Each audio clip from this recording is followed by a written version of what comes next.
പ്രകാശമേ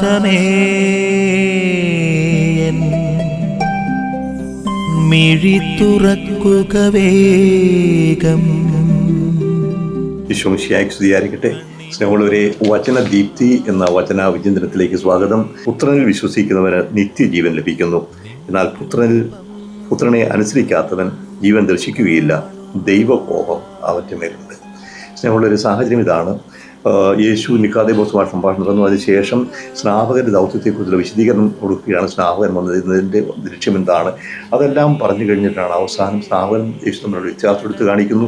പിന്നീട് പുതിയ ജീവിതത്തെക്കുറിച്ചാണ് പറയുക. നിത്യജീവൻ ഉണ്ടാകണം. അപ്പോൾ നിത്യജീവൻ ലഭിക്കുന്നത് യേശുവിലൂടെയാണ്. അപ്പോൾ യേശുവിൽ വിശ്വസിക്കണം.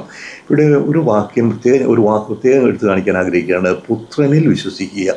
പുത്രനെ വിശ്വസിക്കുക എന്നുള്ള ഒരു ഇൽ പ്രത്യയമുണ്ട്. ഇൽ എന്ന് പറഞ്ഞാൽ ഗ്രീക്കിൽ ഏയിസ് എന്ന് പറയും. അത് ഒരു ഡൈനാമിക്കാണ്. ഇൻ ടു, നമ്മൾ പാത്രത്തിലേക്ക് വെള്ളം ഒഴിക്കുന്നത് പോലെ പുത്രനിലേക്ക് വിശ്വസിക്കുക. മലയാളം പറയാൻ പറ്റില്ല, പക്ഷേ പുത്രനിൽ വിശ്വസിക്കുക എന്ന് പറയുമ്പോൾ യേശു പറഞ്ഞത് ശരിയാണെന്ന് മാത്രം പോരാ.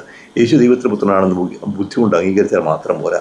പുത്രൻ വിശ്വസിക്കുക എന്ന് പറഞ്ഞാൽ പുത്രനിൽ എന്നെ സമർപ്പിക്കണം. എന്നെ പൂർണ്ണമായും ദൈവത്തിൽ വിശ്വസിക്കുക, യേശുവിൽ വിശ്വസിക്കുക. അപ്പോൾ യേശു വിശ്വസിക്കാതെ യേശുവിൽ എൻ്റെ ജീവിതം യേശുവിൻ്റെ കരങ്ങൾ സമർപ്പിക്കണം.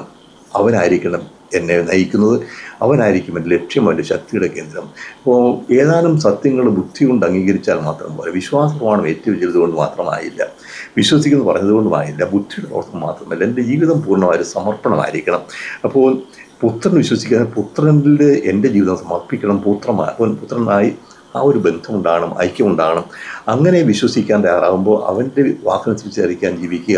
അങ്ങനെ വിശ്വാസം ഉണ്ടെങ്കിൽ നിത്യജീവൻ ലഭിക്കും, ഇല്ലെങ്കിൽ സംഭവിക്കാൻ പോകുന്ന നിത്യനാശമായിരിക്കും. അതുകൊണ്ട് പുത്രനിൽ വിശ്വസിക്കാൻ, പുത്രൻ പറഞ്ഞത് സ്വീകരിക്കുക മാത്രമല്ല, അവൻ്റെ കൈകളിൽ ജീവിതം സമർപ്പിക്കാൻ, അതിന് ജീവിക്കാനുള്ള കൃപാകരം നമുക്ക് പ്രദാനം ചെയ്യട്ടെ.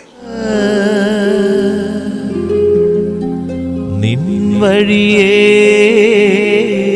നടക്ക